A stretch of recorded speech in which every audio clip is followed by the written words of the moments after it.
Bueno, nadie lo merece. Como ninguna madre es perfecta, ¿verdad que sí? Como ningún hijo es perfecto. Entonces vamos a quitar primero esa primera distracción de la cabeza. El padre no tiene que ser perfecto para ser reconocida su labor. Eso es lo primero, ¿verdad? Segunda cosa, yo no soy padre. Yo no soy papá. Entonces yo no voy a predicar diciendo, en mi casa yo hice esto. No, es más, el tema de hoy va a ser Dios como padre. Por lo tanto, estableceré las bases de cómo Dios obra como padre, para que luego de ahí entonces tengamos las aplicaciones. Así que también para que quite eso de la mente. Siguiente cosa que se debe quitar de la mente es las malas experiencias que se han tenido en la vida, personales o con otros. Quizás personas piensan, es que mi padre me hizo tal cosa, mi padre me abandonó, o mi padre me maltrató, o cualquier otra cosa, o yo no conozco a mi padre. Ahora, también quiero que eso se quite de la mente al considerar la labor de padre. ¿Por qué? Porque lo que alguien haya hecho mal no quita lo bueno de ser un padre. Como una madre que ha hecho algo malo no quita lo bueno que hacen las madres. Por lo tanto, espero que estas cosas se quiten del medio y podamos concentrarnos en el tema de esta mañana, sin distracciones, sin poner prejuicios. Y por último, otra cosa que quiero que se quite de la cabeza para que tengamos total libertad en la exposición de la palabra del Señor. Mamá no es papá.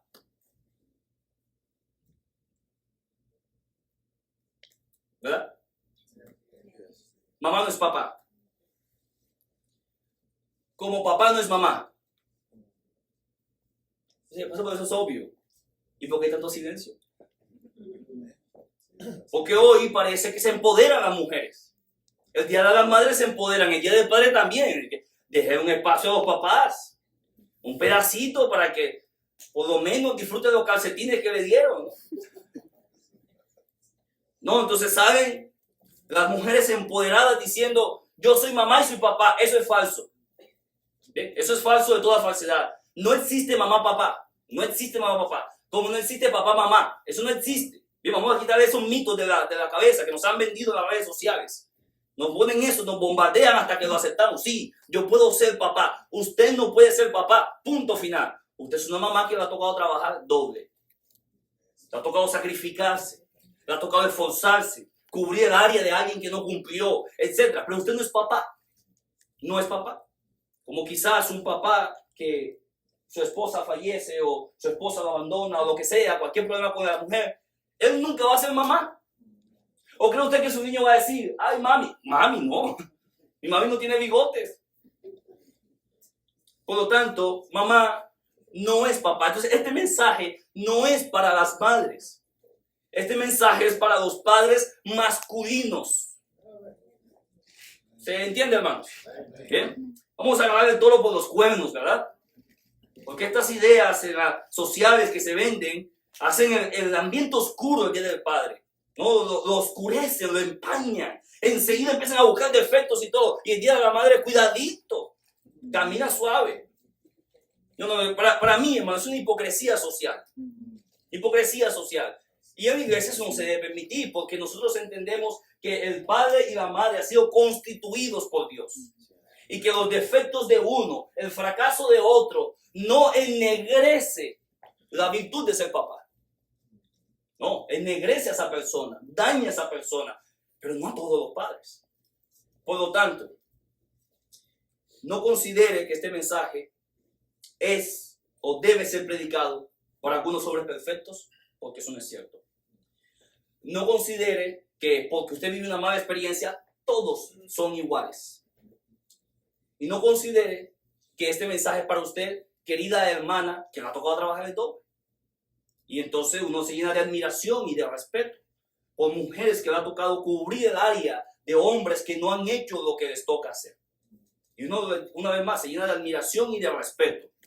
Pero el Día de las Madres, ustedes ya tuvieron el Día de las Madres. Y el Día del Padre es para los padres. ¿Se entiende, hermanos? Bien. En las redes sociales que hagan eso, pero en la iglesia no. En la iglesia no. En la iglesia vamos a reconocer lo que Dios reconoce y todos aquellos que se han salido de este marco que Dios ha establecido deben dar cuentas a Dios. Pero no vamos a dañar a todos por eso. Hablaremos el día de hoy entonces de Dios como Padre.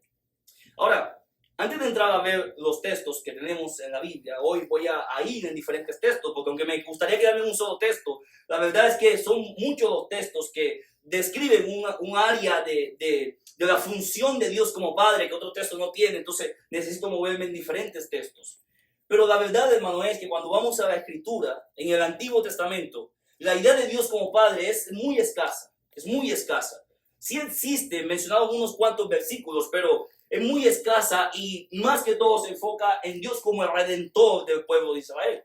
Y como redentor del pueblo de Israel tiene una función paternal, pero no individual. Es decir, no es tanto como en el Nuevo Testamento. Acá en el Nuevo Testamento, cuando el Señor Jesucristo comenzó a hablar de Dios como su Padre, por eso se escandalizaban. No vamos a ver todos esos textos porque nos tomaría tiempo, pero ya predicamos, por ejemplo, en el Evangelio de Juan, cuando el Señor Jesucristo dice, cuando le están confrontando, ¿por qué sanaste a alguien en el día de reposo? Y el Señor le dice, mi Padre hasta ahora trabaja y yo trabajo.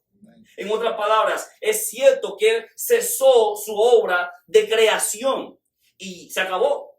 Lo que se hizo ya está hecho. La obra de la creación culminó y por eso se dice que Dios reposó. Pero no es porque Dios dejó de hacer nada, ahora no está haciendo nada. Ahora Dios sostiene su creación, Dios mantiene su creación, por eso Dios sigue trabajando. Ya creó todo, ahora viene el día de descanso, pero sigue obrando. Así que el Señor Jesucristo tiene que corregir a los fariseos y decirles, mi Padre trabaja y yo trabajo.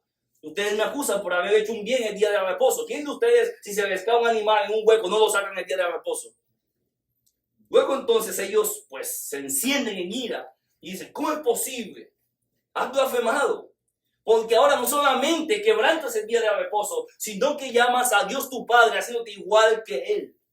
Porque la concepción de ellos, hermanos, que es una concepción correcta, era que si alguien se llamaba el Hijo de Dios, no un Hijo de Dios, como en el Antiguo Testamento, en el libro de Job, que dice que se presentaban los hijos de Dios hablando de los ángeles. Pero eso es un nombre con H minúscula, son los hijos de Dios. Pero cuando hablan en el Antiguo Testamento o en las culturas paganas, se hablaba de el Hijo de Dios. Se hablaba de alguien que compartía la misma esencia, la misma naturaleza de aquel de quien era hijo. Por lo tanto, los judíos dicen, tú dices que eres el Hijo de Dios, haciéndote igual que Dios. Por lo tanto, eres reo de muerte, has blasfemado. Los judíos entendieron que el Señor Jesucristo dijo, yo soy Dios, cuando dijo, soy el Hijo de Dios. Pero esta idea era chocante para los judíos, porque el Señor Jesucristo no presentaba a Dios Padre como el Padre solamente redentor de un pueblo, sino de forma individual, de forma personal. Los judíos tanto escucharon esto, especialmente los discípulos, que esto comenzó a ser parte del lenguaje de los discípulos. Después fue parte de la teología de los discípulos. Y vemos en todo el Nuevo Testamento que ahora, desde el libro de Hechos en adelante, a Dios el nombre con el que más se le caracteriza es como Padre. Él es nuestro Padre, el Padre, el Padre, el Padre. Por lo tanto, hermanos, nosotros aquí, terrenalmente hablando, no es que tenemos algo que Dios está imitando. No, es lo contrario. Es que tenemos algo que Dios nos ha compartido. Dios como Padre, con todos sus atributos perfectos, Él ha compartido con el hombre la característica de ser padre. Por lo tanto, si alguien quiere ser un buen padre, lo primero que debe hacer es ver al Padre. Ahora sí, tenemos muchos malos ejemplos en el mundo de padre, ¿verdad que sí? Muchísimos. Pero la invitación en esta mañana es que usted considere al Padre. Y el Padre enseñará cómo es el Padre. O cómo debería comportarse un padre aquí en la tierra. Podemos poner muchos hombres como ejemplo, hombres que han impactado la historia con su paternidad, que se han convertido en héroes sociales con su paternidad. Pero una vez más, aún esas buenas características que resaltamos en hombres humanos son características que Dios compartió con los hombres. Por lo tanto, todo lo bueno que el hombre puede hacer como padre es un reflejo de lo que Dios es como padre. Y todo lo malo de lo que el hombre hace como padre es un reflejo de su padre natural Adán. Porque después de Génesis 5, ahora vienen los hombres a la imagen de Adán, o mejor dicho, a semejanza de Adán. Por lo tanto, las características buenas, santas y que son de beneficio para otros como padres, son adquiridas directamente de Dios. Dios no las comparte. Ahora, Dios las comparte de forma general. Es decir, Dios las comparte con la raza humana. Permite que aquellos que son padres, que llegan a ser padres, puedan experimentar estas cosas. Teniendo en cuenta, hermano, que Dios es el Padre, nosotros en este mundo podemos ser padres, pero Dios es el Padre, de quien todos tenemos que aprender. Estas características que voy a mencionar de Dios pueden ser aprendidas por todos, es cierto. Hombres y mujeres, jóvenes, todos podemos hasta cierto punto aplicar alguna de estas cosas. Pero estas cosas no deben faltar en un padre, es decir, en la cabeza del hogar. ¿Por qué no vamos al libro de Mateo? Solamente como entrada general, y como dije, voy a mencionar muchos textos. Pero en el libro de Mateo, capítulo 6,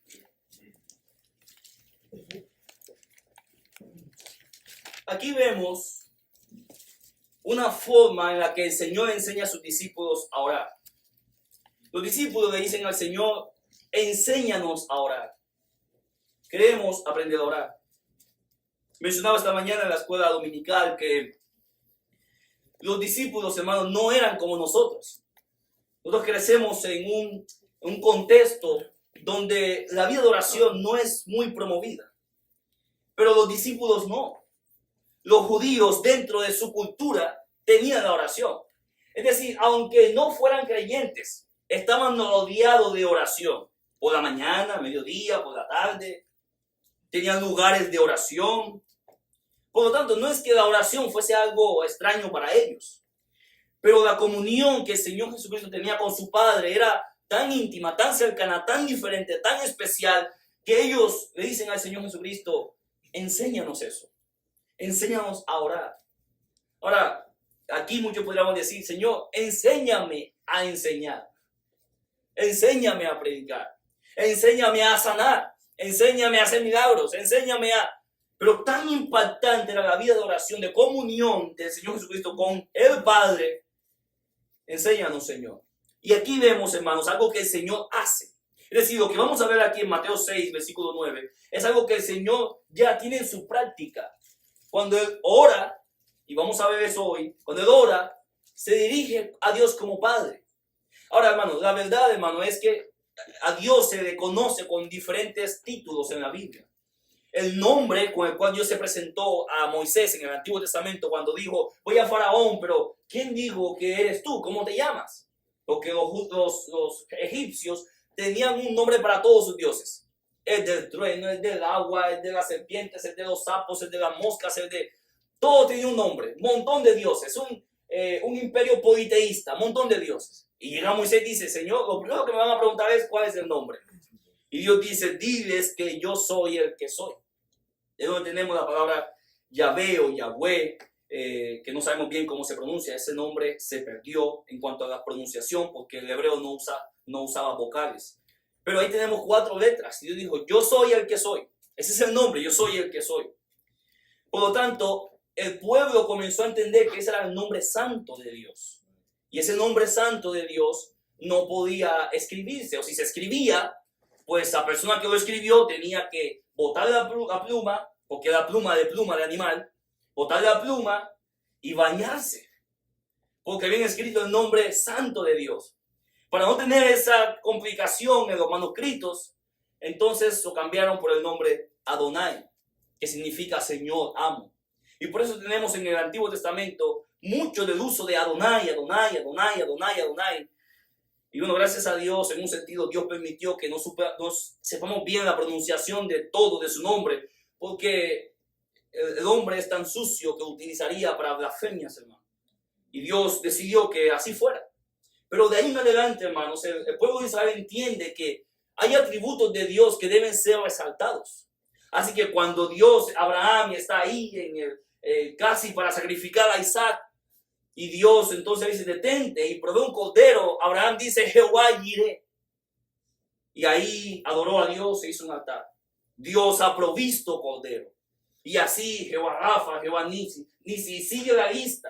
Todos esos nombres que se le dan a Dios describen algo de Dios, un actuar de Dios, una obra de Dios, un atributo de Dios, etc. Pero cuando llegamos al Señor Jesucristo, todo cambia. Porque aunque Dios sigue siendo así en toda su esencia, el Señor Jesucristo ahora le llama Padre. Para algunos puede ser un choque reducir el nombre de Dios a Padre o reducir la forma en que me dirijo a Él como Padre.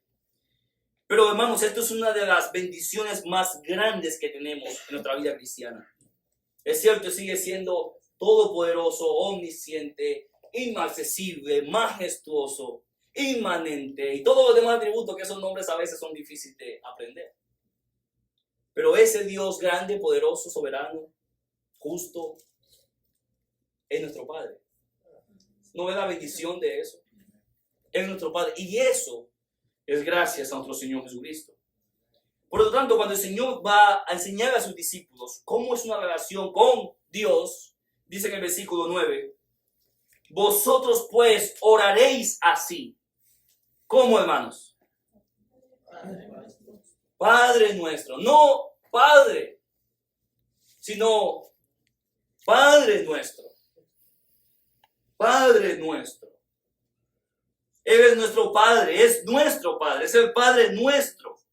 El Señor le dijo a sus discípulos, ustedes van a orar así, Padre nuestro, es tuyo. Ve a Él con sentido de pertenencia, es Padre nuestro, no el Padre, es mi Padre, es el mío, mi Padre, Padre nuestro, un sentido personal en esa oración. Padre nuestro.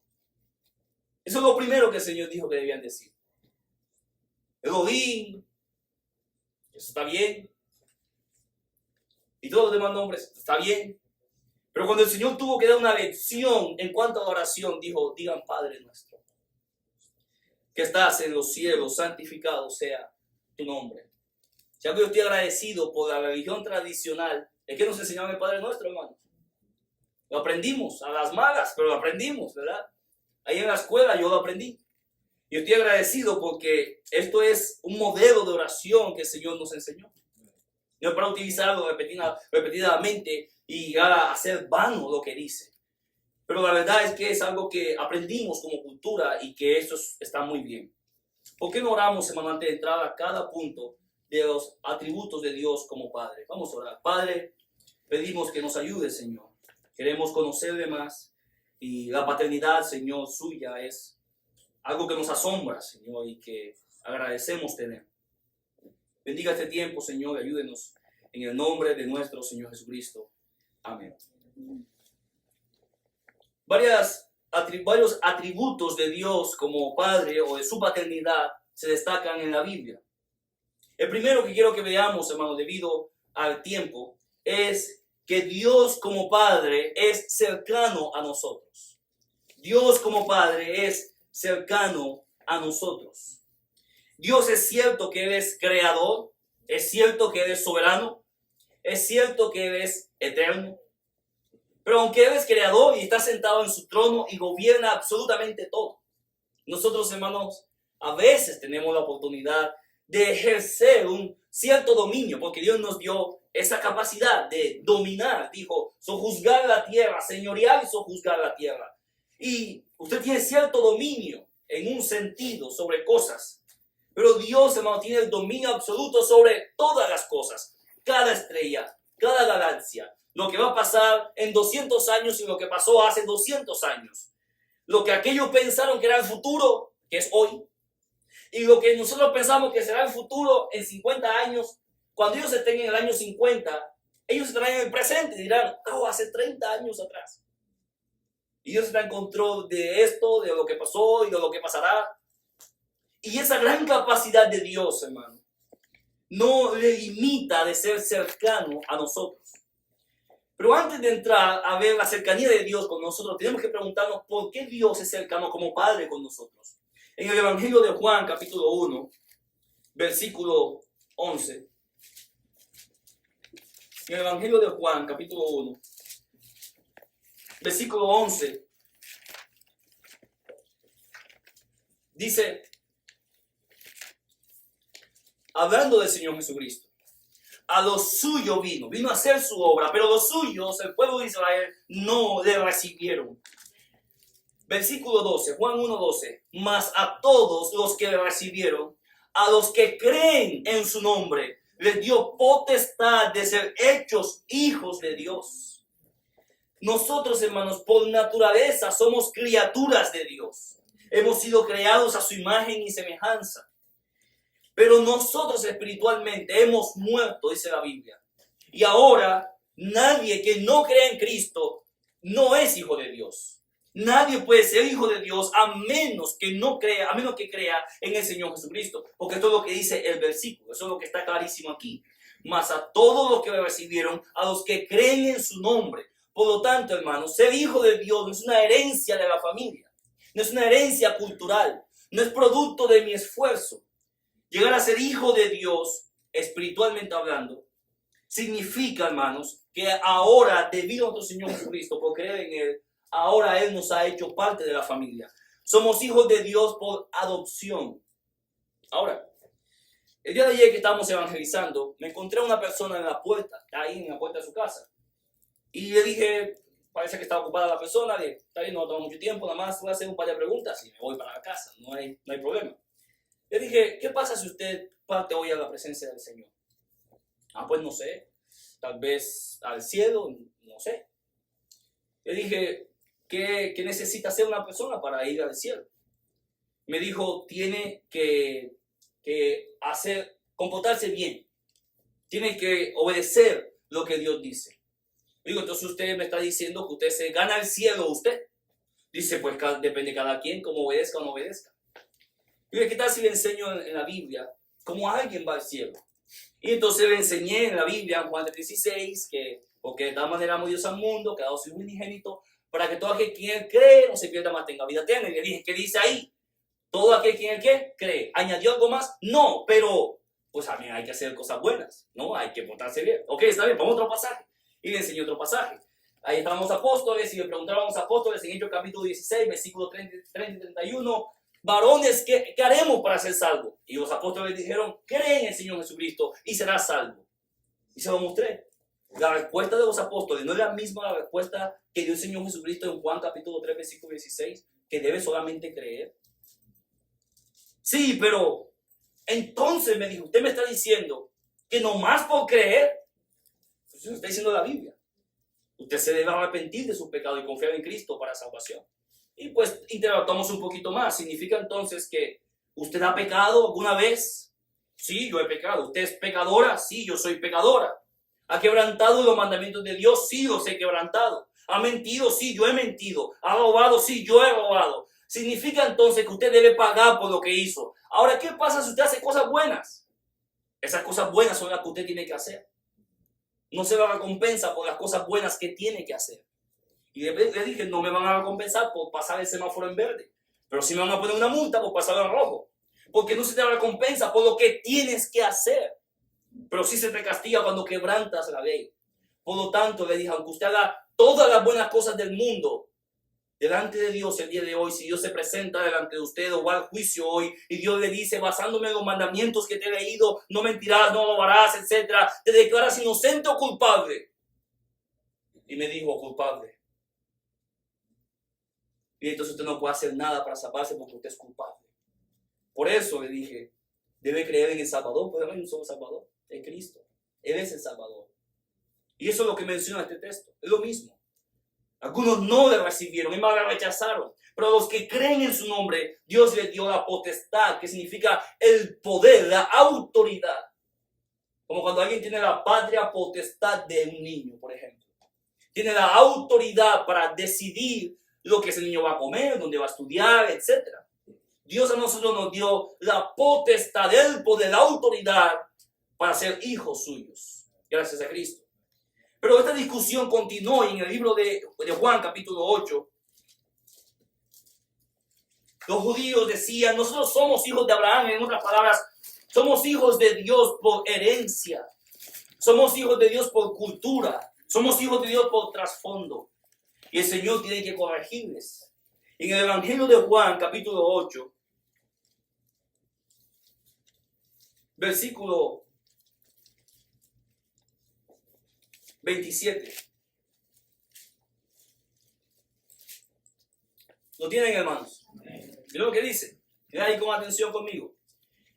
Pero no entendieron que les hablaba del Padre. Les dijo pues Jesús: cuando hayáis levantado al Hijo del Hombre, entonces conoceréis que yo soy.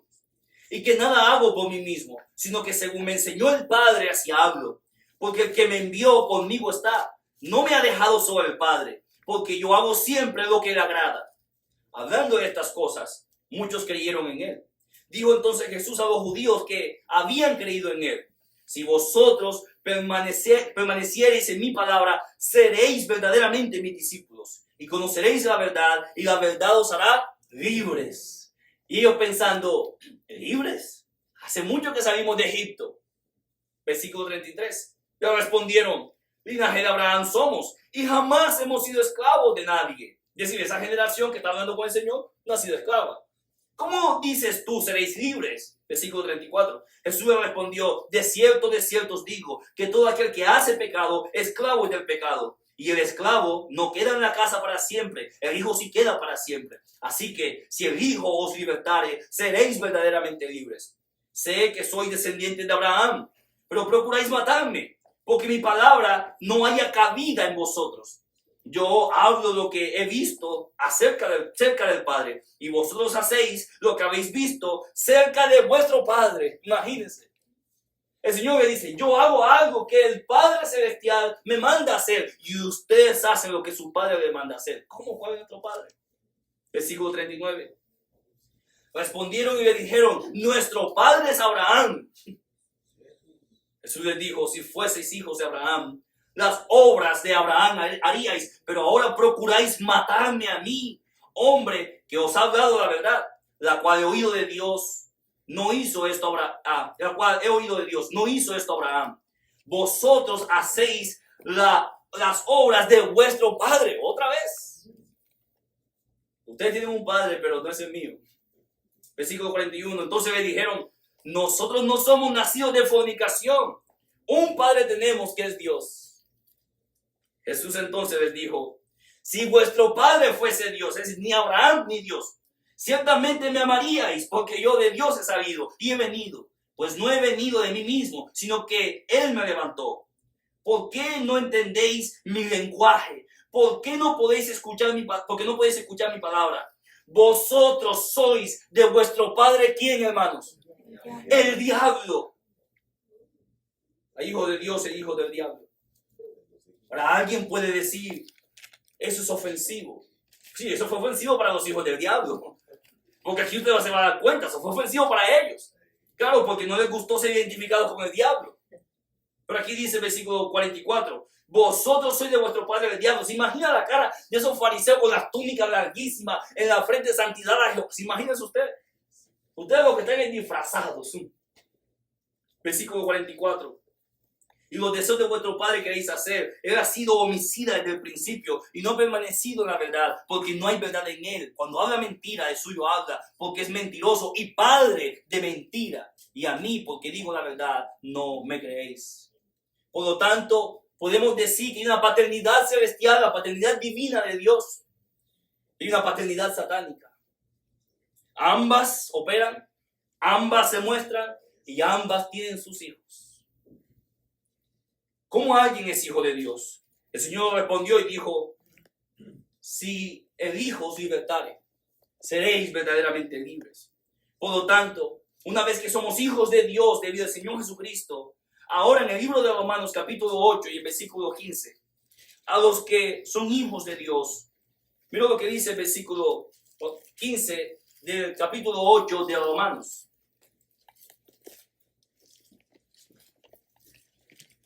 Dios es cercano a nosotros. Mira lo que dice Romanos 8, versículo 15. Vamos a ver el versículo 14 y el versículo 15. ¿Lo tenemos, hermanos? Romanos 8, 15. Dice: porque todos los que son guiados por el Espíritu de Dios, estos son hijos de Dios. Pues no habéis recibido el espíritu de esclavitud para estar otra vez en temor, sino que habéis recibido el espíritu de adopción, por el cual clamamos, ¿qué cosa, hermanos? Abba, Padre. Abba, Padre. Y hemos mencionado muchísimas veces, hermanos, que esta palabra Abba es una palabra aramea que no se pudo traducir, porque el significado de la palabra es difícil de ponerlo en otro idioma. Y usted va casi a cualquier traducción, a cualquiera, y va a encontrar la palabra Abba. Casi tiene unos, al menos en nuestro idioma, en español, tiene más de 500 años esa palabra Abba ahí. Y por más actualización que se hace, porque los idiomas se van actualizando, por más actualización que se hace, no pueden encontrar otra palabra para Abba. Pero ¿sabe por qué? Porque la palabra Abba era el balbuceo de un niño cuando empezaba a hablar. De ahí viene. Y ese niño cuando balbuceaba y se dirigía a su papá, esto era lo que salía. Abba, Abba. Casi parecido como los niños, ¿verdad? Ni casi que no importa el idioma, ¿no? Un niño cuando empieza a hablar, que casi siempre dice papá, primero que mamá, quién sabe por qué. Pero cuando empieza a hablar el bebé, es difícil de poner, no dice papá, dice algo ahí que se parece a papá. Por eso, no es que el niño está queriendo dar una definición de, es papá, porque él no sabe, él nada más está insistiendo nomás. Pero en su forma, ve a esa figura, esa persona que está ahí, y ese es su Abba. O un bebé, como dice su bebé, va, etc. Por eso no se puede definir, no se puede poner. Lo que se ve ahí es un trato tierno y de confianza de un ser inocente con otra persona, que es su papá. No le puede decir papá, no le puede decir padre, apá. Pero lo que sale refleja esa íntima relación de ese bebé que no le llama a nadie más así en el mundo. Y no es que tiene 20 años. Por lo tanto, esta palabra, cuando los judíos iban creciendo, la utilizaban para esa relación íntima, cercana. Y algunos dicen, hermano, que la palabra Abba era utilizada para los ancianos. Y los más jóvenes le decían a los más ancianos, Abba. En tono de respeto, en tono de cariño. Pero una vez más, no tenemos una definición. Tenemos que quedarnos con la idea entonces. Porque aquí, hermanos, parece una repetición. ¿Ya vio usted? Es como una repetición. Pero no es una repetición porque la Biblia nos quiere enseñar que Él es nuestro Padre. Pero no solamente que es nuestro Padre, pero Él es nuestro Abba. Es decir, nos pone no como los hijos grandes, maduros, independientes, sino como recién nacidos. Él es tu padre, pero es tu Abba. No es la idea de que Él es tu padre y tú eres casi como su colega ya porque ya trabajas. No, esa no es la idea aquí. La idea es tierna. La idea es de inocencia, de ternura, de intimidad, de total confianza, absoluta confianza. Si usted toma a su bebé tan inocente y lo suelta, se cae al piso. Él está totalmente dependiente y absolutamente dependiente de usted. Por lo tanto, esta palabra Abba habla de una cercanía y también se utiliza en el libro de Gálatas. En otras palabras, hermanos, Dios desea mostrarse con nosotros, así como ese padre con su niño dependiente. Mostrarse cercano. Dios quiere una relación cercana con sus hijos. Él no está distante y fuera de nosotros. Dios no está solamente en los eventos grandes, cuando nos casamos, cuando nos bautizamos, cuando somos salvos, cuando tenemos un evento, una fiesta, cuando Dios no está solamente en las cosas grandes, cuando hay una enfermedad incurable. No es que Dios se manifiesta en esos momentos solamente. Dios es un Padre presente, un Padre continuo. Él está ahí, cerquita a nosotros. Quiere que hablemos con Él. Quiere que le dejemos saber cómo estamos. ¿Qué está pasando hoy? ¿Qué hay en nuestra mente? Él es un Padre cercano y Él mismo se ha mostrado así. Por lo tanto, un papá cercano en este mundo no es que le nació de su corazón ser cercano. Está reflejando la naturaleza de Dios como Padre. Él quiere ser cercano. Por eso, cuando vamos con Él, espera que le digamos Abba. ¿Usted se imagina ya usted ya con sus 40 y pico o sus 50 y púyale y sus hijos ya grandes y que su hijo venga y le diga como le decía cuando balbuceaba? Y va a decir, no, ya, cámbiale, ¿no? A lo mejor a alguno le gustaría que su hijo le diga como cuando balbuceaba, como se refería a él cuando balbuceaba. A lo mejor otros no. Pero Dios, hermano, imagínense a Dios, soberano, poderoso, gobierna el mundo y dice, cuando vengas conmigo, llámame Abba. Un Dios cercano que desea relacionarse con nosotros.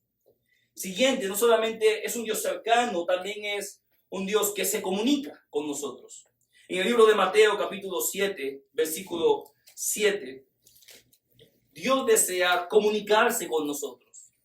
Mateo, capítulo 7, y el versículo 7.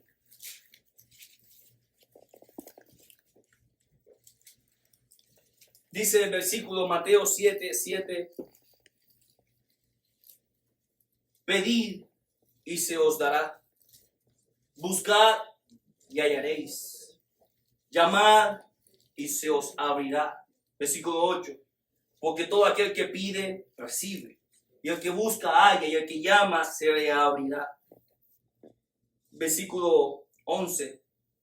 Pues si vosotros siendo malos sabéis dar buenas dádivas a vuestros hijos, ¿cuánto más vuestro Padre que está en los cielos dará buenas cosas a los que la pidan? Dios está diciendo, yo deseo que vengas conmigo. Ahora escuche bien, hermanos. Dios sabe perfectamente de qué tenemos necesidad. Dios lo sabe. Es más, dice la Biblia que antes de que la palabra esté en nuestra lengua, dice, he aquí, Jehová, tú la sabes toda. Y aunque Dios sabe todas las cosas, Dios desea que le pidamos las cosas. Porque Dios desea una comunión con nosotros. Imagínense usted y yo, vamos a suponer que yo sé todas las cosas antes de que me las diga. Vamos a suponer que tengo ese poder. Yo sé todas las cosas. ¿Usted se imagina lo cansado que yo estaría que me digan lo que yo ya sé? Vamos a ponérsela más sencilla. Escucha a los adolescentes. Usted le va a decir algo que dice, ay no. ¿Verdad? Ya sé. Porque nos es cansado escuchar lo que supuestamente sabemos. Y que me lo digan una vez, y otra vez, y otra vez, y otra vez, hasta que un día, ya sé, ya me lo he dicho un montón de veces. O los papás, ya me lo dijiste, ya sé. ¿Cuándo vamos a la playa? Ya me lo has dicho muchas veces, ya te escuché. Nos cansamos de que nos digan las mismas cosas. Así somos. Pero Dios, como un buen padre, aún sabiendo todas las cosas que estamos pensando, que pensaremos y las que pasarán, aún sabiendo todo, Dios quiere comunicarse con nosotros. Porque Él, como buen padre, quiere mantener una relación cercana. Y la comunicación es parte de eso. Dios sabe entonces lo que vamos a pedir. Y no solamente eso, hermanos. Escuche bien. Dios tiene que aguantar nuestras malas peticiones.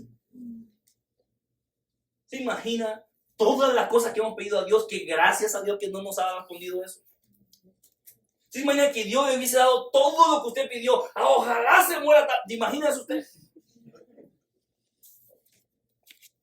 Hemos dicho muchas cosas delante de Dios, a veces con inocencia, a veces con buen sentir, pero imagino a Dios escuchando mis oraciones en aquellos años en mi adolescencia y Dios diciendo, tú no sabes lo que estás pidiendo. O las oraciones de los enamorados, ¿no? Que ellos ya saben que es la voluntad de Dios, ¿verdad? Ellos ya saben, porque ellos son profetas místicos. Entonces van a Dios, Señor, esa es la persona, ya no le busque más, Señor. Esa es la persona, Señor, ahora dame una señal. Así una vez dijo alguien, yo estaba recién convertido, hermano, y alguien dijo, Señor, si esa es la persona, que venga con esta ropa. O sea, el color. Y si ese día llegó con esa ropa. Fue un predicador diciéndolo. En una predicación. Imagínense.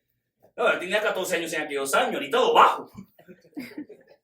Y yo vi, dice ese predicador, que llegó ese día con esa ropa. Obviamente iba a ir con esa ropa, porque le pidió a Dios que llegara de blanco y esa enfermera, pues se la puso bien fácil, ¿verdad? Que llegue el Señor de blanco ese día. Y como la enfermera llegó de blanco ese día. Hoy están divorciados. Imagino a Dios escuchando eso diciendo, tú no sabes lo que estás pidiendo. No es que te lo voy a dar, es que tú lo vas a tomar. Tú vas a hacer a las malas. Pero me vas a usar a mí para calmar tu conciencia de decir, Dios me lo dio. Es la paciencia de Dios para soportar esas cosas, hermano.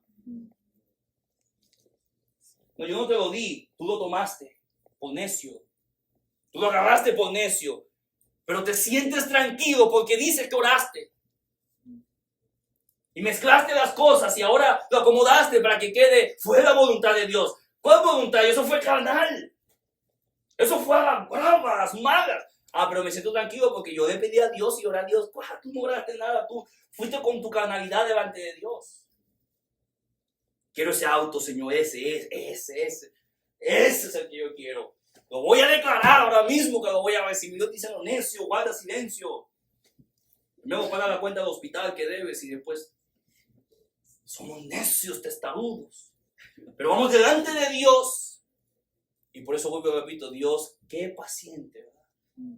Dios dice nuevamente, ven, tráeme tus peticiones. Ven, imagínense a Dios escuchando tantas peticiones así, hermanos. Pero Él es un buen padre, escucha a sus niños. Aunque los niños piden a veces necedades, como nosotros. ¿O acaso sus niños no le han pedido necedades, hermano? Y usted sabe, si te diera eso, tú ni sabes lo que estás pidiendo. Eso es un grado menor, pero imagínese a todos los creyentes en el mundo pidiendo todos los días cosas. Pero ¿quién nos dice pedí? ¿Quién nos dice eso? Dios. Pídeme, ven, pídeme, habla conmigo. No vayas con otro, ven conmigo, pídemelo. Pídemelo para que halles y posiblemente no te voy a dar lo que me estás pidiendo porque no entiendes, porque eres inmaduro, porque no sabes lo que pides, pero pídemelo porque eso hace una relación cercana. Se imagina un niño que nunca le pide nada a su papá. Nunca, ni se acerque ni hable con su papá. El papá va a decir aquí algo malo. Pero esa petición del niño, papi, me compras unos patines. Después, papi, me compras una bicicleta. Papi, me compras el iPhone 15. ¿Sabes, papá, que no va a comprar nada de eso? Te va a comprar son frijoles, pollo, arroz. Pero escucha al niño. Ok, mi amor, vamos a ver. ¿Qué muestra eso de ese niño? Ese niño no va a pedirle eso al vecino. Esperemos que no, ¿verdad? Hay niños lanzados. Pero ese niño tiene esa confianza con su papá. Piensa que su papá es el superhéroe de todos, ¿no? Él puede comprar todas las cosas. Y ve los autos en la calle y dice, ese auto es mío. Mi papá me va a comprar uno. Esa casa es mía. Mi papá me va a comprar una. El papá es el superhéroe, el que todo lo puede. ¿Pero qué muestra eso ese niño? Bueno, muestra una relación cercana con su padre. Por lo tanto, Dios no nos impide ni aún que digamos oraciones que no tienen sentido, que no son su voluntad, que son producto de otras emociones o impulsos o deseos descontrolados. Ahí estamos desenfrenados pidiendo cosas como gallinas sin cabeza dando vueltas por todo lugar y aún con todo Dios nos escucha. Otras veces, hermanos, pedimos, pero no sabemos cómo pedir. Es decir, estamos pidiendo cosas correctas, pero pidiéndolo de forma incorrecta. Es como cuando alguien dice, principalmente las damas que están casadas, principalmente, y le dicen al esposo, ¿tienes hambre? Y justo el marido no tenía hambre. ¿Tienes hambre? Yo tengo hambre o no tengo. Yo no tengo antojos, yo tengo hambre. A mí no me da antojar que tengo antojos con saladito. No, yo tengo hambre. De pollo, de carne, de algo, pero yo no tengo antojitos. Eso, hambre feroz. O no tengo hambre. ¿Tienes hambre? No tengo hambre. Adivinen quién sí tenía hambre. Era un mensaje subliminal. Ella quería decir, yo tengo hambre y quiero ir al restaurante que está allá, que usted no sabe cuál es. Pero usted debería saberlo muy bien. ¿Quién sabe cómo? Pero usted debería saberlo. Se pide y a veces vamos así con Dios. No sabemos cómo pedir y decimos cosas y no hay una mala intención, pero no sabemos. Y la Biblia dice que el Espíritu intercede delante del Padre por nosotros con gemidos indecibles para pedir como conviene. En otras palabras, Dios desea tanto escucharnos y que nuestras oraciones no sean bloqueadas por completo, que el Espíritu Santo va delante del Padre y dice, lo que dijo fue esto. O esto fue lo que quiso decir. Intercede delante del Padre para que nuestras oraciones no sean estorbadas por nuestra mala forma de pedir las cosas. Es más, en el cielo, en el libro de Apocalipsis, dice que ahí estaban los 24 ancianos y ellos se tomaron las oraciones de los santos. No solamente Dios está deseoso que le hablemos, aunque lo hacemos a veces con mucha torpeza. No solamente es deseoso que le hablemos, aunque a veces lo hacemos mal, sino que Dios conserva nuestras oraciones. Son preciosas para Él, porque Él, como un buen padre, desea atender a sus hijos. Y una de las formas de atender a sus hijos es mediante la comunión de la oración. Les escucha o nos escucha, nos atiende, aunque a veces lo hacemos toscamente. Dios, como buen padre, desea una comunión cercana. Dios, como buen padre, desea una comunicación cercana, aunque imperfecta, de parte nuestra. Siguiente, Dios, como buen padre, nos ama incondicionalmente. En el libro de Juan, capítulo 17 y el versículo 23. Juan 17, 23. Si no lo tiene, lo voy a leer por el tiempo. Pero Juan 17, 23, el Señor está orando al Padre. Y si usted se da cuenta, en esta oración, el capítulo 17, el Señor menciona muchas veces al Padre, el Padre, el Padre. Pero en el versículo 23, estamos en Juan 17, versículo 23, dice: yo en ellos y tú en mí, para que sean perfectos en unidad, para que el mundo conozca que tú me enviaste y que los has amado a ellos, como también a mí me has amado. Versículo 24, Padre, aquellos que me has dado, quiero que donde yo estoy, también ellos estén conmigo, para que vean mi gloria que me has dado, porque me has amado desde antes de la fundación del mundo. Y luego vuelve a decir, Padre. El hijo está hablando con el Padre, dice, Padre, yo deseo que así como me has amado, los ames a ellos. Pero no es tanto un deseo posible, es una realidad. El Padre nos ama ahora como uno de sus hijos. Somos coherederos y el amor del Padre es infinito. Ahora, permítame decirle algo en cuanto al amor de Dios, hermano. Mire, en verdad, hermanos, en verdad, no hay amor humano como el de Dios. Eso no es posible. Es decir, es un atributo que Dios nos comunica. Pero el nivel de perfección nos deja muy abajo, hermanos. Y por eso tenemos que crecer en amor, porque Dios nos ha dado su amor para que le amemos y podamos amar a otros. Y hay que crecer, pero Dios es perfecto en amor, porque Él es amor, no es una parte de Dios, Él es amor. Ahora bien, hermanos, nosotros amamos por elección muchas veces. ¿Y por qué te quieres casar con esa persona? Porque es guapo. O porque es guapa. Porque es inteligente. Porque tiene dinero. Porque es famoso. Porque creo que seré feliz con esa persona. Porque me hace sentir bien cuando estamos juntos. Porque es de mi país. Porque me entiende. Porque. Esos porque que han llevado muchos matrimonios. ¿Por qué amas a tus hijos? Porque son mis hijos. Porque no amas a tus hijos igual que a los hijos de los otros, ¿verdad que no? Ahí sale uno del corazón, no. A los demás yo sí, no, diga mentira, tanto no le ama a los demás como ama a sus hijos. Eso es normal. Pero porque usted ama a su hijo, lo he dicho muchas veces, ama a su hijo porque salió de usted, ese es el suyo.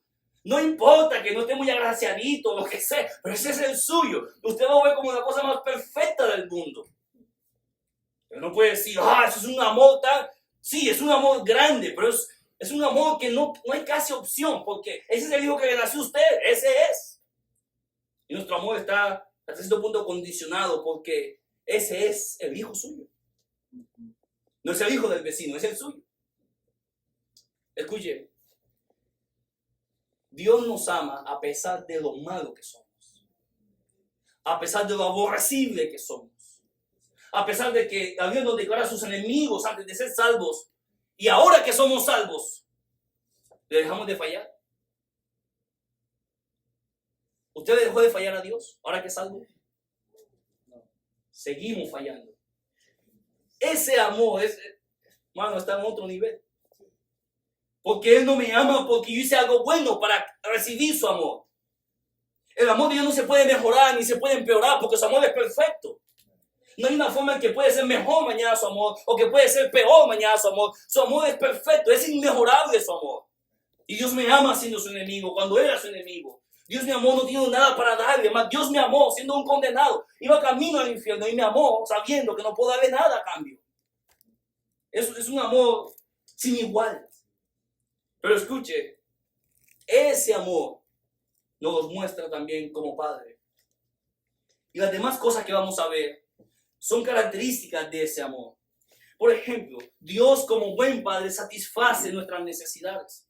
En el libro de Mateo capítulo 6 y el versículo 8, libro de Mateo capítulo 6, versículo 8.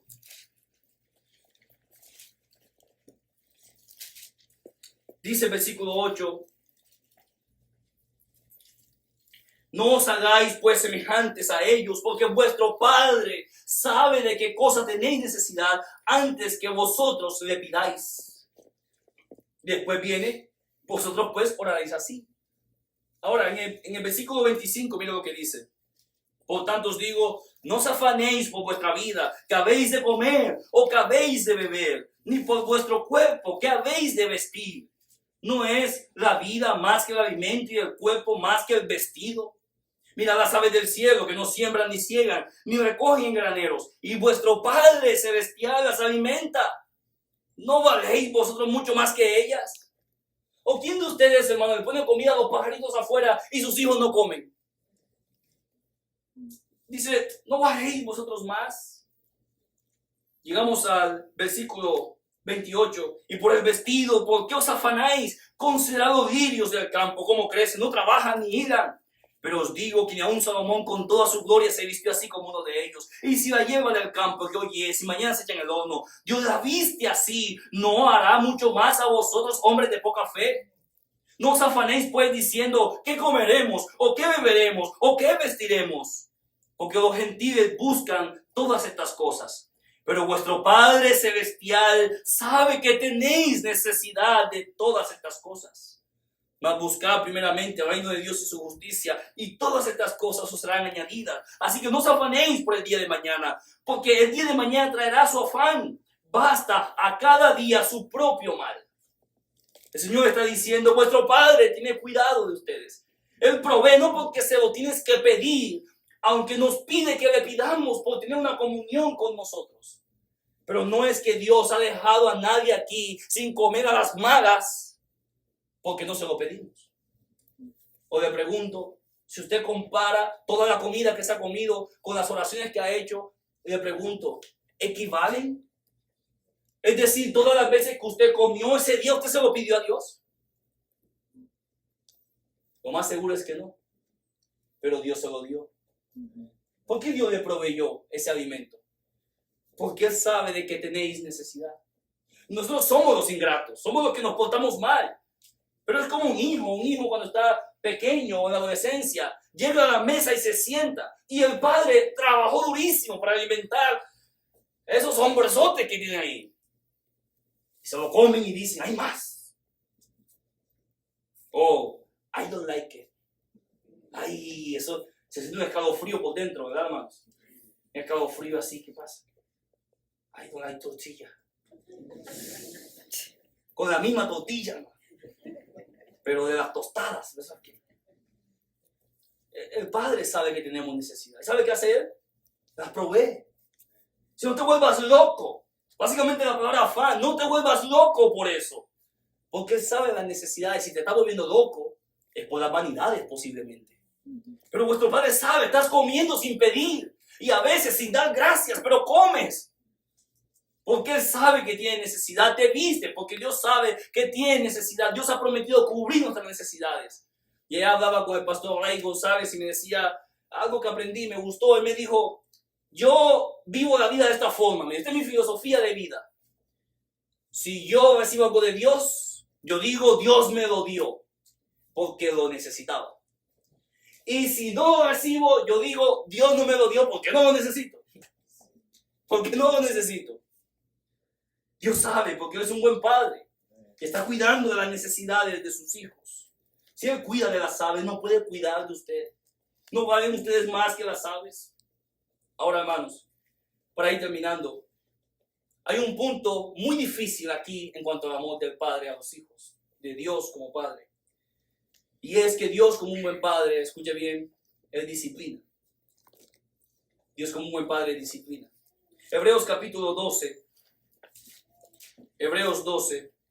Este otro punto y terminamos, hermano. Dios disciplina. Hebreos 12.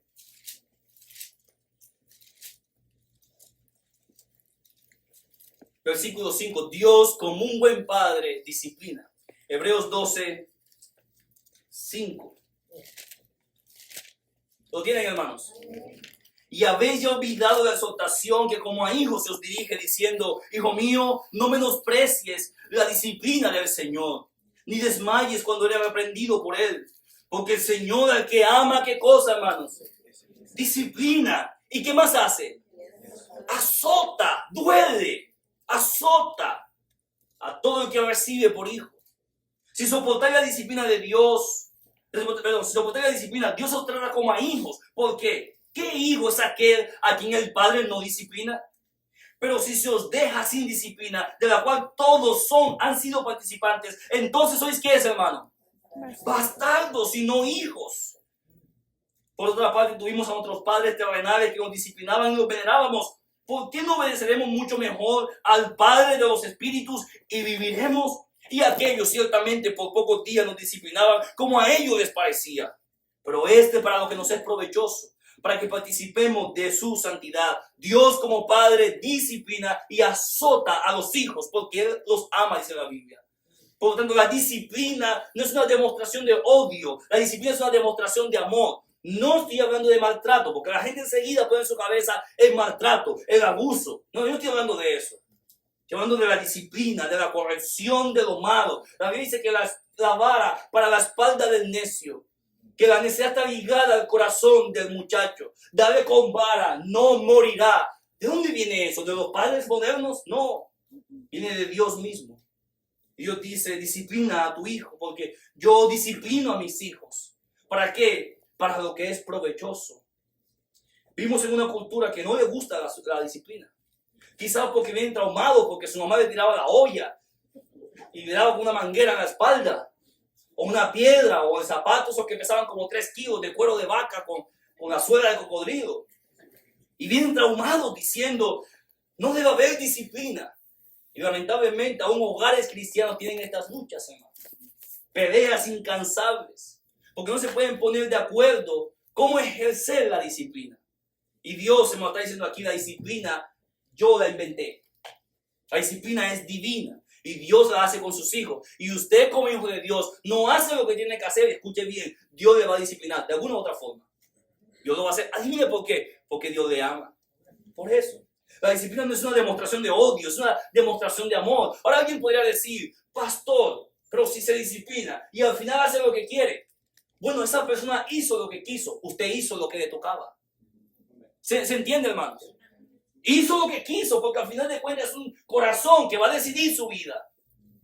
Pero usted hizo lo que le tocaba.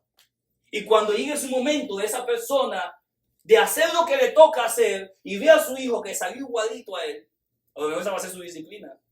Adivine de quién se va a acordar. Porque se va a ver ahí. Y se va a ver a él como su papá y va a decir: yo fui desagradecido. Porque yo no estoy en las pandillas o por allá o por acá o por acá, porque me disciplinaron. Es cierto, yo agradezco a Dios, hermano, infinitamente que me haya salvado. Sí, porque eso es lo que me dio la nueva vida. Pero yo también agradezco a una mamá que estaba mayor tiempo en la casa y a un papá que no le temblaba la mano ante un hijo rebelde. No le temblaba. Y mi mamá es morena, hermanos. Usted sabe, esa mano pesa, hermano. Yo sé por qué se lo digo. Y mi mamá no era creyente, entonces ella, hermano, como bien le parecía, dice el texto, como bien le parecía. Y cuando íbamos creciendo, pues era más difícil la disciplina. Porque, hermano, ahora yo era Usain Bolt, hermano. Corriendo. ¿Cuánto me iba a alcanzar mi mamá corriendo? Nunca. Pero más sabe el diablo por viejo que por diablo, dicen el dicho allá, hermano. Mi mamá decía: no te preocupes, el hambre llega. Y estaba yo afuera jugando fútbol, más sucio así, sudado, negro, ya me había cansado. Y el hambre llegaba. Y oía ese pollo guisado así, hermano, hasta allá. Todos iban a sus casas a comer. Y adivine yo. Tenía que ir a mi casa a comer también. Ya estaba mi querida madre serena, tranquila. Decía, ¿tienes hambre? Pásale que no te voy a hacer nada. Esas mentiras que dicen las madres a los hijos, ¿verdad? No te voy a hacer nada, pásale. Y en un tiempo agarró la modita de, pásale y báñate primero. Ya en el baño, hermano, como el Señor nos creó, mojaditos, con un pedacito de cuero de vaca que un vecino hacía cinturones y le daba los pedacitos que sobraban. Samurai X, hermano. Usted siguió el solo, el que hace la Z. Bueno, ya lo veía, pero en mi espalda, hermano. Uno podría decir, no, es maltrato. Mire, yo agradezco a Dios, ¿sabe por qué? Porque la necedad estaba en mi corazón. Y si me hubiesen dejado sin corrección, dice el texto, como ellos bien entendían, quién sabe estuviera hoy, hermano. Pero la disciplina, la corrección, mi mamá decía, el día que ustedes vengan con un arito aquí o un arete en la oreja, les corto la oreja. No sé si era capaz, pero tampoco quería averiguarlo, hermano. Les corto la oreja, porque todos los chamaquitos andaban con aretes, hermano, una modita que llegó. Les corto la oreja, imagínense. No es que vamos a dialogar. Les corto la oreja como vengan con aretes. ¿Cuánto me pueden llevar aretes, hermano? Yo amaba mis orejas, yo quería tener orejas. Pero Dios está diciendo, yo lo hago correctamente. Tus padres lo hicieron como pudieron, pero yo lo hago correctamente. Por lo tanto, hay una forma adecuada, correcta de hacerlo. Dios dice, hazlo, porque es una demostración de amor. Y hoy no son los hijos que disciplinan a los padres. Hoy por la falta de disciplina son los hijos los que les pegan a los padres. Ya no los padres disciplinan a los hijos corrigiendo, no. Los hijos en público le pegan a los papás. Tienes un cuadro clínico psicológico de depresión aguda. ¿Cuál necesitas? Un cintarazo necesitas. Pero bueno, eso es para otro día, hermano, otra clase. La disciplina es importante. Y por último, Dios como buen padre, perdona. Dios como buen padre, perdona. Quizás este es el punto más profundo que puedo tocar. Porque se une al amor de Dios. Y creo, hermano, que toca la sensibilidad de cualquier padre aquí. Porque la pregunta es, ¿qué padre no ha sido herido por sus hijos? Quizás los hijos no ven eso como una herida, como un dolor que se generó en el papá. Pero la verdad, hermano, es que quizás aquí la mayoría, por no decir todos los padres que están presentes, de alguna u otra forma, han sido heridos por los hijos y han tenido que aguantarse. Especialmente si sus hijos ya han crecido un poquito más. Faltas de respeto, ya no escuchan, groseros. Y aquí tenemos que poner en la mesa un atributo de Dios como Padre, que Dios no solamente nos perdona para salvación, pero Dios nos perdona para relación. Ahora, en el libro de Efesios dice que Dios nos perdonó en Cristo. ¿Sabe qué significa eso, hermanos? Que Dios tuvo la iniciativa. Dios como buen Padre sabe lo testarudo que somos a veces. ¿Sabe qué hace Dios? Pone todo para que vuelva a haber una relación. Pregunto entonces, ¿usted es cercano a sus hijos? Como Dios es cercano con sus hijos. ¿Busca usted una relación con ellos como Dios la busca con sus hijos? ¿Usted desea hablar con ellos, aunque lo que escuche sea a veces fuera de lugar, pero desea una comunión? ¿Busca, organiza el momento para que se dé esa comunión? O quizás como fue criado en la forma militar, a lo mejor piensa que eso no es importante y va creando heridas. Busca esa comunión. Si Dios, siendo soberano y poderoso, la busca, no puede buscarla a usted. ¿Desea usted comunicarse con sus hijos? ¿Ama usted incondicionalmente a sus hijos, aun cuando usted piense que ellos no merecen su amor? Porque nosotros no merecemos el amor de Dios. ¿Puede considerar usted en algún momento que su hijo o su hija no merece su amor? Y la pregunta es, ¿su amor es condicional? ¿Su amor depende de los actos, de las obras o de las cosas que hagan? ¿O usted puede amar incondicionalmente? Yo no estoy diciendo que usted ignora los problemas, que no trata los problemas, porque ese es el penúltimo punto. Lo que estoy diciendo yo es, el amor que siente por ese hijo es incondicional o es un amor meritorio. Mire, aquí tengo que poner un punto a las mamás, hermano. Pero mire, ¿usted sabe quiénes son quienes van a las cárceles a ver a los criminales? ¿Sabe quiénes son? Principalmente las mamás. Las mamás. Esa mamá sabe que su hijo es criminal. Pero ¿sabe también que sabe? Que es su hijo. que su hijo? ¿Ama a usted incondicionalmente a su hijo? Ahora, el amor del padre y de la madre es distinto en cómo se expresa. Y aquí, queridas hermanas, yo espero que ustedes entiendan que el amor del padre intenta a veces proteger y retar. El amor de la madre a veces cobija, evita. Pero el padre en su amor empuja. Quiere avanzar. Dale, pone a reto. Y la madre dice, pero no tanto. Es un balance perfecto. Pero a veces se muestra así el amor del padre. Pero ama usted a su hijo a pesar de saber que su hijo falla. Como Dios lo hace con nosotros. Satisface las necesidades de sus hijos aunque no se las pidan. No estoy hablando si ya tiene 20 años que trabaje. Estoy hablando de usted intenta suplir las necesidades de sus hijos, físicas y emocionales. Atender a su muchacho, que su muchacho no tiene que ser futbolista. No tiene que saber carpintería. No tiene que saber poner techos o pisos. Posiblemente su muchacho lo que va a hacer es leer. Usted intenta ayudar a su hijo a que se desarrolle y proveer lo necesario para que él pueda hacer aquello que Dios quiere que sea. O usted limita para frustrar su futuro, para que sea una copia suya. Satisface sus necesidades emocionales, físicas. Hay hombres, hermanos, jóvenes, destruidos. Destruidos. ¿Sabe por qué? Porque quien construye el carácter del hijo y de la hija es el papá. Es el papá. Construye el temperamento del hijo y de la hija. No tengas miedo que eso no te hace nada. Y la mamá, ¡ah! Una mosca. No. Ok, tómalo, no te va a hacer nada. Va construyendo el carácter, formando. Es una persona miedosa, cobarde por todo. Es una demostración del cuidado para esa persona. Me pregunto, ¿está usted ahí presente como Dios está presente en nuestra vida cotidiana para formarnos y suplir nuestras necesidades físicas y emocionales?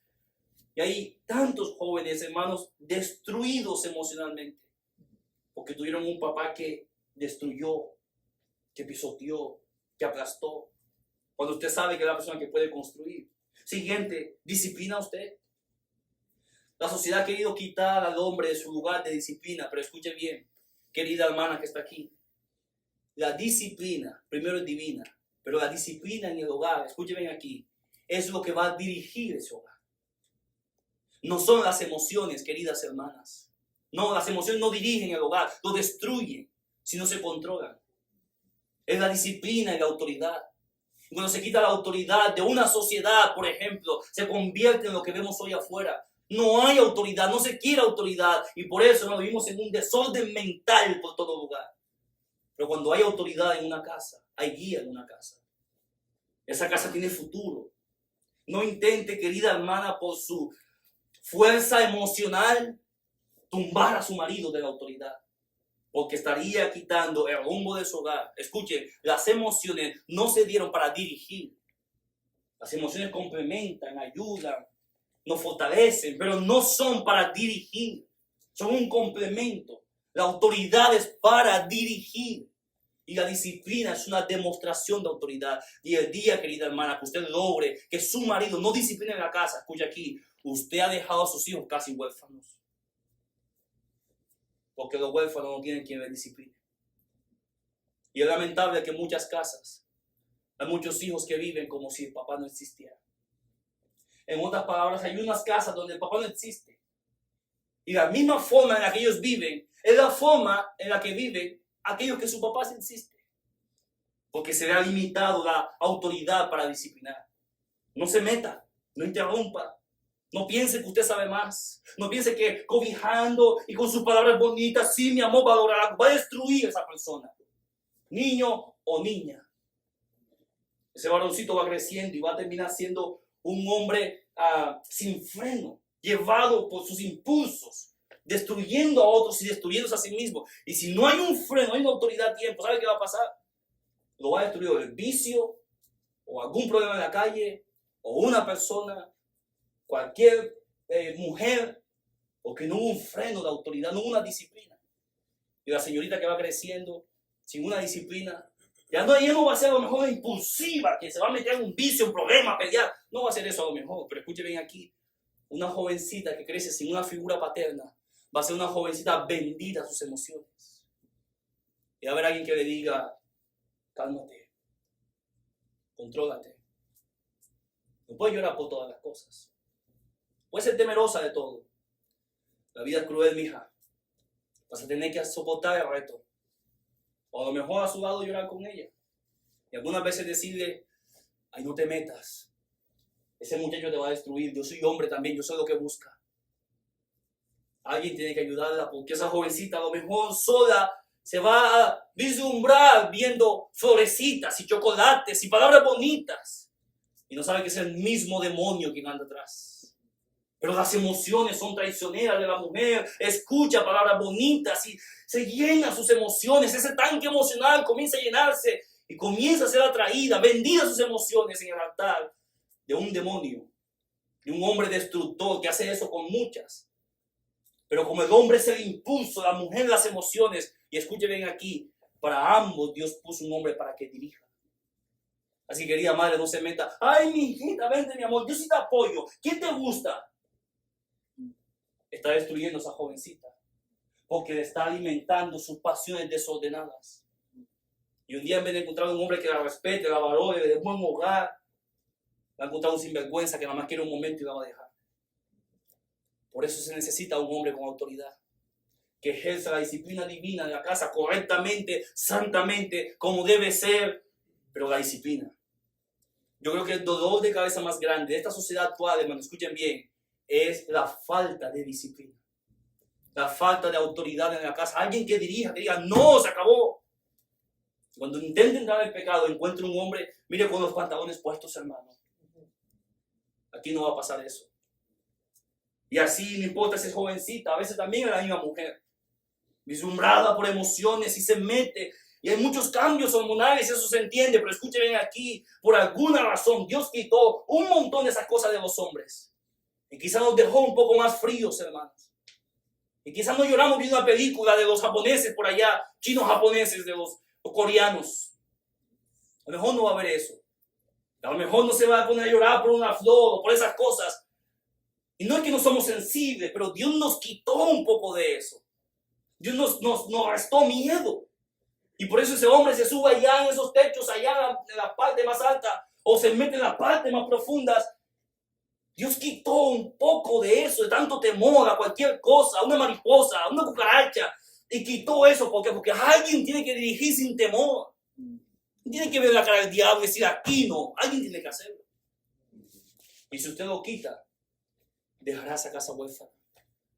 La dejará. Dios como Padre, ¿sabe qué hace? Ejerce su autoridad como Padre y disciplina. Queridos hermanos que están aquí, yo quiero retarles, porque esta sociedad quiere destruirles. Y quiero retarles, queridos hermanos, no vendan lo que Dios les dio. No lo vendan, hermanos. No lo entreguen. No se lo dobleguen, hermanos. Porque el día que eso pase, nadie más podrá cubrir eso. La mujer puede ser enojona si quiere, pero nunca va a tener la autoridad del varón. Como el hombre nunca va a tener la sensibilidad materna de ella. Porque somos diferentes.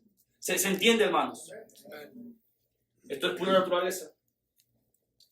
Y por último, querido padre, ¿usted perdona? ¿Usted perdona? ¿Tiene heridas? Pero usted ha perdonado. Yo no digo que eso es fácil, porque para nadie es fácil, ¿verdad? Pero usted perdona a sus hijos. Y cuando ellos han fallado y quizás ni ellos mismos se atreverán a pedir perdón, en su corazón usted ya los perdonó. Para que no se vaya a crear una raíz de amargura en su corazón pensando cada vez que su hijo anda como anda. Ya lo perdonó usted, porque nuestro Padre nos perdona. Él lo hace. Se fija que tenemos un modelo perfecto de hogar o de padre en la Biblia, en nuestro Dios. Queridos hermanos, que el modelo de Dios se convierta en el modelo en nuestros hogares. Hermanas, pídanle a Dios por su marido, para que Él modele eso que Dios es, porque eso no es fácil. Hijos, pídanle a Dios por su papá, para que le ayude espiritualmente, físicamente, emocionalmente, con todos los desafíos que tiene. Y aparte, con usted también. El mundano se preocupa por llevar comida y ahí la mujer también, ambos son borrachos, toman y andan y así es la vida. Pero el padre creyente, ese tiene un trabajo triple, hermano. Triple. Porque se tiene que cuidar de sustentar el hogar, de proveer para el hogar, cuidar a sus hijos espiritualmente, a su esposa, guiar, etc. Ahí tiene la presión sobre sus hombros. Y aunque los hombres no vamos diciendo por la vida, ay, tengo presión, tengo presión, tengo presión. La presión existe. Ahí está sobre los hombros. Y hay veces que van nada más salir corriendo por un monte a ver un pájaro, tirar una piedra o algo. Porque los hombres no buscamos comunión para desahogarnos como las mujeres buscan una taza de té para hablar con las amigas. Los hombres buscamos soledad, que nadie diga nada, nadie venga, nadie me hable. Ore por su papá. Tantas presiones que tiene, Señor, ayúdele para que él aprenda de usted. Y ayúdeme a mí a no ser una carga estorbosa para mi papá. Ayúdeme a mí a ser una carga estorbosa para mi esposo, querida hermana. Mientras ora por él, que Dios le dé las virtudes que su hogar necesita. Padre, gracias por su palabra, Señor. Gracias porque el ejemplo perfecto lo aprendemos en usted. Señor, aquí tenemos muchos padres que han venido. Y yo pido que su palabra obre hoy, Señor, en sus corazones. ¿Por qué no tomamos un tiempecito? Si Dios ha dado su vida, ¿por qué no venimos un momentito aquí a la tarde, hermano? Hemos tomado más tiempo hoy, yo entiendo, es un día especial, hermanos. Pero ¿por qué no tomamos un tiempecito aquí con el Señor? Varones que estamos aquí, damas, usted puede orar por su marido. Hijos, orar por sus padres. Hermanos, venid delante de Dios, Señor, ayúdeme a mí como varón. ¿Quién dijo que era fácil, hermanos? No, nadie ha dicho que es fácil. Pero en Dios hallamos fuerzas. Dios nos da la fuerza para continuar, para hacerlo. Y de vez en cuando, hermano, también hay que pedir perdón. Señor, perdóname porque yo he fallado como padre. Estas virtudes que he aprendido, yo no las modelo mucho. Perdóneme, Señor, porque en mi esfuerzo he fallado. En mi buena intención he ofendido. En mi buena intención he corregido mal algunas veces. Perdóneme, Señor. Ayúdeme a modelar su ejemplo en mi vida. A guiar mi hogar santamente, a guiar a mis hijos santamente. ¿Por qué no viene delante de Dios, hermano? Ayúdeme, Señor. El patrimonio más grande que usted tiene, querido hermano, no es esa casa. Esa casa que un día no va a ser ni suya. No es ese auto, son sus hijos, hermano. Ellos son los que se van a acordar de usted cuando usted se muera. Ellos son el patrimonio más grande que usted tiene. ¿Por qué no invertir entonces lo mejor que le va a quedar? Después de sus hijos, sus nietos y así sucesivamente. Ayúdeme, Señor, a ser un modelo de lo que usted me ha enseñado.